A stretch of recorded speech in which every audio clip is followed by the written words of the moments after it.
Ani, waganaksing odawa nishnabekwe bapai oganish nanaman dishnakash migizian doram. Hello, good morning. My name is Meredith Kennedy. I am one of the organizers of Awaken Petoskey. So I want to say thank you for watching this video today. The purpose of this video is Sheila and I truly believe that part of healing in our community is allowing for people of color, people with children of color, to tell their story and for others to listen. So I am going to give you a story today about my daughter Sophia and the first time we ever brought her to the school system in Petoskey. I am not going to name any names. I will only name names that are positive, that have in fact a change for my family, because I do know that our community is good and can do good things. So I'm going to start off with letting you know we are a mixed family. I am of my father is Native, my mom is white, so we have mix, so I'm mixed. My husband and my children's fathers are both Jamaican. So I just want to set that up to let you know that my children are what we affectionately call in my community Anishnaikans, Anishinaabe and Jamaican Americans. So we affectionately call them Anishnaikans. And so I'm just going to give you a story. So here we go, and I'm going to try not to be emotional.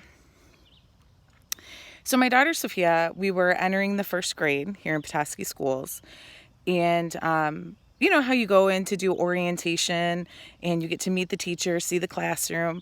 Now Sophia had 2.5 years prior to going to public school up here in Michigan in Jamaica.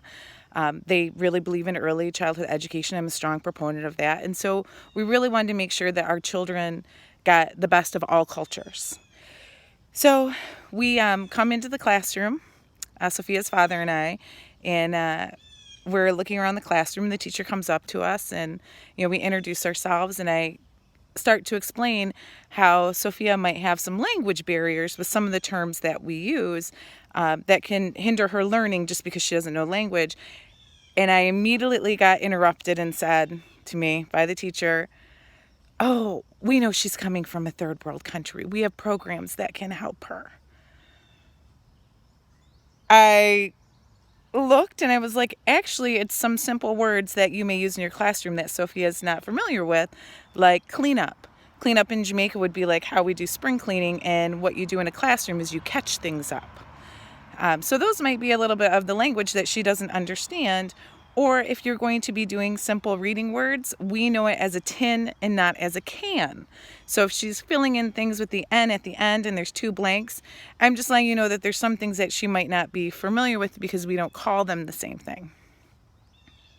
We let it go. We go on about our business, you know, looking around the classroom, and then we go back over to the teacher, and I went over and I said, "So we haven't gotten all of Sophia's items yet for the classroom." And she interrupted me right away. And she said to me, "It's okay. We have extra items for families like yours."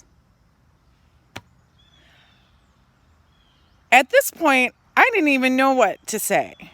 And it simply looked at her and said, "Actually, we're on our way up to Meyer and was wondering if there's anything we can pick up for your classroom, if there's anything you need." And she looked at me and she's like, No, just worry about yourselves." So we walk out of that classroom, out of that orientation. I immediately look at Sophia's father and I said, "So I'm going to make a little stop by the principal's office real quick." Now, just to give you guys some context, at this time I was working for Petoskey Public Schools. I was in administration. I was one of the only 2 Native women minorities on staff, and I worked as the Indian Ed coordinator. So imagine my surprise when a first grade teacher implied that my child is poor, black, and dumb, that her education in what she considers a third world country is inferior, that her coming here, we obviously must be poor because we're brown. That was really upsetting. So I went to the principal's office and I said, "Hey, just so you know, this just happened and I would like to know what you're going to do about it, because I'm quite honestly in shock. I had never thought that my children would experience this." And the principal said, "Well, I can move you to a different classroom. And immediately I was like, oh my gosh, this is systematic. Because you don't move a parent to a different classroom. You don't move that child to a different classroom. You let them grow from it. And so I looked at the principal and I was like, actually, we're going to stay in that classroom because I think it'll be really good for this teacher to have some understanding about diversity. And we went throughout the year. It was amazing to me because automatically the school system threw Sophia into title programming, which is usually like tutoring and one-on-one, and then they pulled her out. Sophia was advanced in everything, from math to reading to writing. Her language skills were superior.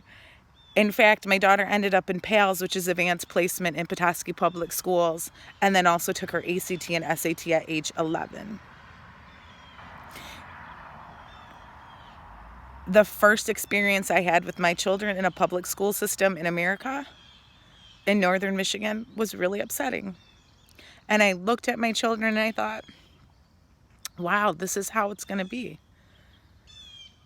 But I do want you to know one thing. This winter, I did relay that story to your new superintendent. He listened, and he told me he was going to do better. And that made the difference. We're going to do better, Meredith. Northern Michigan. I'm sharing my story because you need to know this is in your backyard.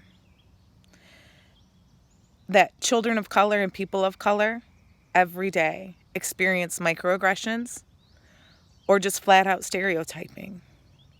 One thing Awaken Petoskey wants to do is change that by even you listening to our stories. So my call to action for any people of color in our community, please contact Sheila and I. I know it's scary because you're putting yourself out there, but we will accept any artwork you have for healing, any stories you have for healing, any music you have for healing, any way that you feel that you can be heard and tell your story, we will help facilitate that. I would also like people of color to know that Sheila and I will take every precaution to turn comments off so your healing isn't detrimental or more traumatic. I have lots of stories, Northern Michigan, and I'm ready to share because I'm ready to heal and awaken Petoskey.